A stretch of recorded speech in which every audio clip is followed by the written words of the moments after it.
I have no idea how to have a segue into the video, so I'll just go straight to the chase. The year is 1993.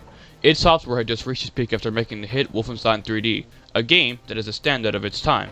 But even then, it wasn't an actual 3D game, as they used a slick method to sort of emulate a 3D environment called raycasting. Basically, it's just using a series of pictures of rooms to emulate travel through a 3D space. But as tech moved on and we got bigger and better games, id Software had to do something, so eventually they got to work on their next big hit, Doom, which had a rocky development cycle. Doom was originally going to be inspired by id Software lead John Carmack & Co.'s weekly Dungeons & Dragons rap sessions, spanning a huge open world and story with multiple characters with tons of work inspired by writer Tom Hall, who ended up leaving it and used his concept for Doom to make Rise of the Triad and co-founded Storm, and it's also one of the reasons why Deus Ex exists. Although I haven't played those games at all, but maybe I might get the chance if I give it a try. But back on topic, because of hardware limitations, the story and all the planned features had to get sliced in half. But with enough help from both John Carmack and John Romero, they still set out to make Doom be a standout, which eventually led to the game we all know and love, 1993's Doom.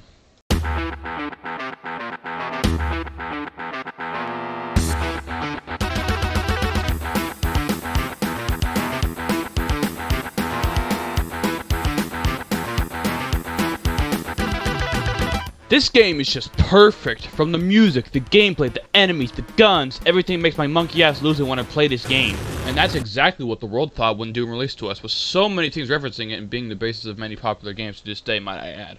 Even the Muppets got in with a Swedish chef doing its own parody, which is pretty funny looking back at it in retrospect. I'll be using the 2024 remaster of Doom 1 and 2 for the Xbox Series X, and this is the best thing I have to get stable footage for this video. When you hit new game, you get 5 difficulty types, but it's up on little baby, I'll be playing on easy. Not the easiest difficulty, but at least somewhat of a challenge for me to get through. The first level, E1M1, is a classic when it comes to not only its music, at Doom's Gate, but also its level structure. You start in a room with just a pistol, and you can take note of the armor and health bonuses around, which picking them up gives you more health than your max normally, letting you go up to 200 health and 200 armor, meaning you can have up to 400 health if you have both of them max, which will just make you a beast. Exit the first room, shoot up a few zombies, go to the next room, kill the imp on top of this ledge, go into the next, kill the other imp, go back and get the hidden shotgun secret, and finish the level. That's the Doom formula. Find secrets, get items, and fight demons in arenas. And you'd think that it would become pretty redundant, but the amount of enemy variety makes up for that fact. More often than not, you'll have to deal with an arena of enemies and then search for an item or secret to move on, but as stated before, the enemy variety makes up for that, since you'll be constantly on your toes managing what demons need to be dealt with first. Yeah, I should talk about the secrets. In every map of Doom is secret rooms and areas that, when found, will give you special items like power-ups, like the Berserk power-up, which will buff your melee damage and will one-tap zombie and imps. I'm a big fan of this particular secret. Grabbing this biosuit, you can travel through this trail of sludge, and what do you know on the other side? It's a rocket launcher, and a bunch of ammo with a mega health on top. Hold on to the ammo for the rocket launcher, though. You'll need it later. But sometimes, some of these secrets are just really fucking weird to find, like this one where you can get the other chainsaw. I had no idea that this was a thing until I watched TravGuy's review of the game, which he found on accident while recording footage. Jesus, I found this by watching a guy that found it on accident. That doesn't say enough about me, then I don't know what will.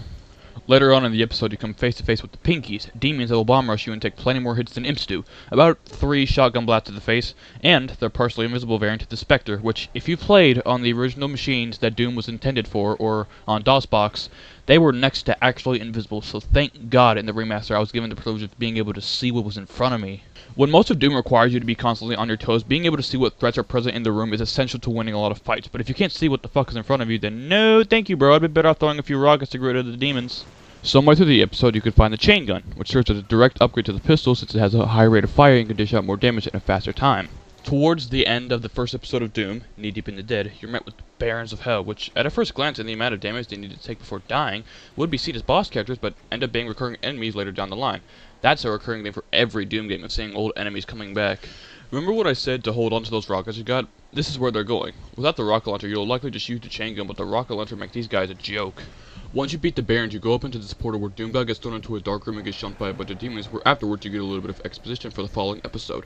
Doomguy wakes up injured with all of his weapons gone and seems to be on the other half of the moon base he was originally on. The story of Doom isn't one to regard as a great one, but it kinda gives you the point. Doomguy over here is a guard for the Mars moon base, Phobos, which he was sent at there after he assaulted a superior officer for not firing upon civilians. He's here as a punishment, but then demons pop up, and then Doomguy locks in and starts fucking up demons. There's your exposition for the entire game. Yep. It's short, but it gets the point across that you aren't willingly here. I mean, who else would willingly want to go to Phobos? I know I wouldn't.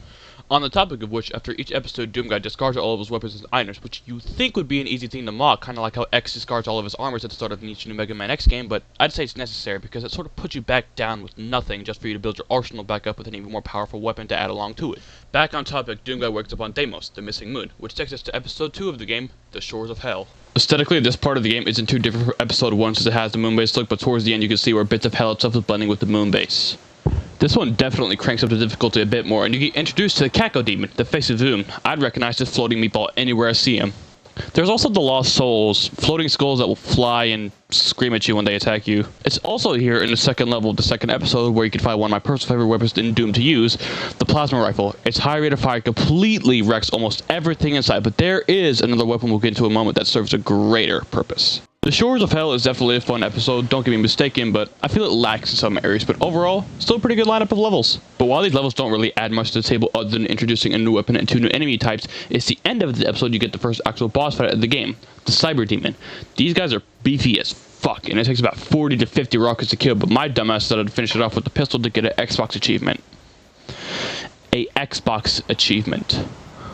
Defeating the Cyber Demon gives you some more exposition with the fact that it turns out the place that Deimos went to was actually hell itself, and the moon has been floating above it. So as any sane man would, Doom Guy rappels down to the surface of hell. I mean, it's Doom Guy, I can't really say I'm too shocked here. Which segues into the third and originally final episode of Doom, Inferno! This episode doesn't really bring anything groundbreaking to the table enemy-wise, considering you have met every single enemy type and have fought them numerous times, and eventually it just gets a little bit boring. But I am pleased to say that this is the episode where we get the single-handed best game in an FPS game, the BFG.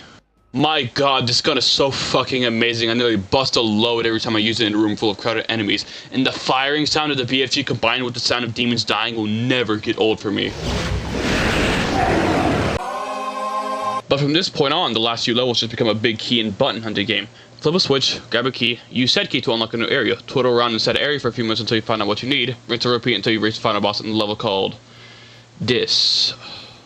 What the fuck is that level, man? Come on now, idsoftware, you can do better than that. You go into the arena and are met face to face with the fucking God, I forget how nasty the Spider Mastermind looks, but anyway, she has a hit scan attack you can't dodge, but it will drain your health fast as fuck if you aren't careful. But I have the unfortunate and comedic news that the Spider Mastermind can die in only a few BFG shots. Yeah, I thought the same thing when I fought it for the first time. So, you know what I did? Well, no, I didn't really do this intentionally. This is a bit of an off-script moment, but I died and lost my BFG, so I just killed this thing with the rocket launcher. This is the final boss of the game if we aren't including Thy Flesh Consumed, an episode that is so dickish, I'm not even playing through it from start to finish from how much I hate it. Thy Flesh Consumed was an expansion of the Ultimate Doom, the physical shelf release of Doom in 1995, meaning this packaged a year after Doom 2 had already released, but on the topic of releases of Doom, I should probably talk about its port to other consoles, namely the PS1 version of the game. PS1 version of Doom, you had the entirety of Doom 1 and Doom 2 packaged into a single experience with the few exposition bits that are in the regular game.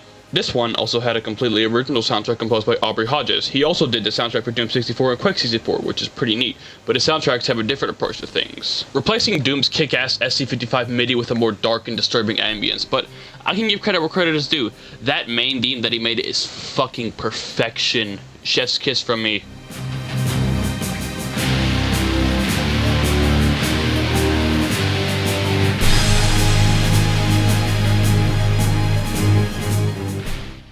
Doom for the PS1 is definitely interesting. Maybe if I feel like it, I'll play through it on my Doom 2 video if I ever do it. I don't know. If you guys want to, drop a like. Doom as a whole is a game that has had countless ports to other devices. I'm talking to PS1, Game Boy Advance, Xbox 360, Steam, Windows Store, both 8th and 9th gen consoles. The list drags on. Wherever you go, Doom is there, but I'm grateful for existence, as at the time, I was some 14-year-old idiot in 2021 who was fresh off of Half-Life 1 and was wanting to play more boomershooters. I'm 17 now, but fuck, if it wasn't for Doom and all these other older IPs, I wouldn't be as big into retro gaming as I am now. I know a 3-year time gap isn't much, but maybe when I turn 20, I'll reflect on this video specifically if my channel lives to meet that age threshold. But enough about me, ladies and gentlemen. As always, I hope you enjoyed the review, and if you want to see more, then sub. Sonic 2 is next on the chopping block of games after the small deviation since I did that Mega Man X video, then the TF2 vid, and now this. But trust me guys, you will get more Sonic slot from me soon. And as always again, I hope you enjoyed, and I'll see you next time. See ya.